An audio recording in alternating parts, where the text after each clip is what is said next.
This year in Mastery Manager, students can take their test online as long as you have specified that it is an item bank assessment when you created the assessment in Mastery Manager.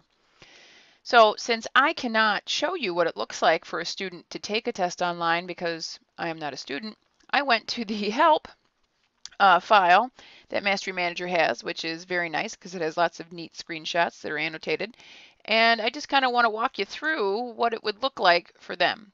Basically, all they need is an internet browser, a current internet browser, in order to take this test. The address they need is www.examlogin.com.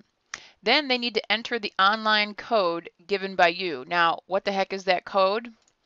If you remember from the screencast where I showed you how to make an online test, it's this big code in the big yellow box. They need that code appropriate for their period number. And if they're not assigned to a period, but they're in the system and they have a valid ID, that's when you activate this. Remember, for them to be able to take the test, the activate has to be checkmarked.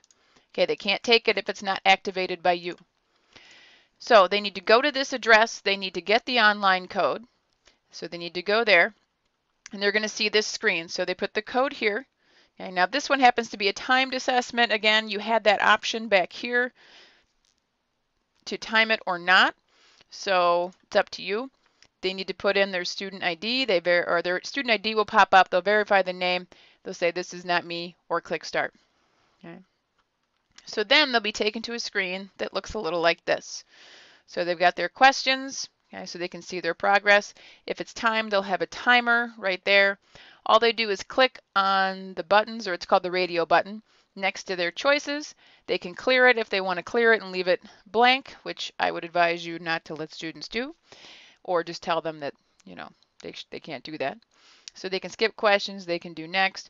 But again, depending on the system, or I'm sorry, depending on the characteristics you check marked back on this screen depends on how they're going to take this test. Can they go back? Can they fix? It all depends on what you chose when you were adjusting the online settings for this assessment.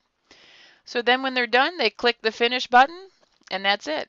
Okay, and it says a warning message will appear if there is an unanswered question. So after ending the assessment, scores for multiple choice questions might display if you allowed them to view the scores. So again, a lot of this is customizable by you, but generally this is what they'll see to start, this is what they'll see during, and then when they're done, apparently there'll be a finish button, and that's it. So again, I'm sure there'll be some issues as we start going through this through the start of the year, but this is basically how they're going to take it. So if you have any questions, feel free to contact me, or feel free to dig around in this help to see if there's any more questions that can be answered for you.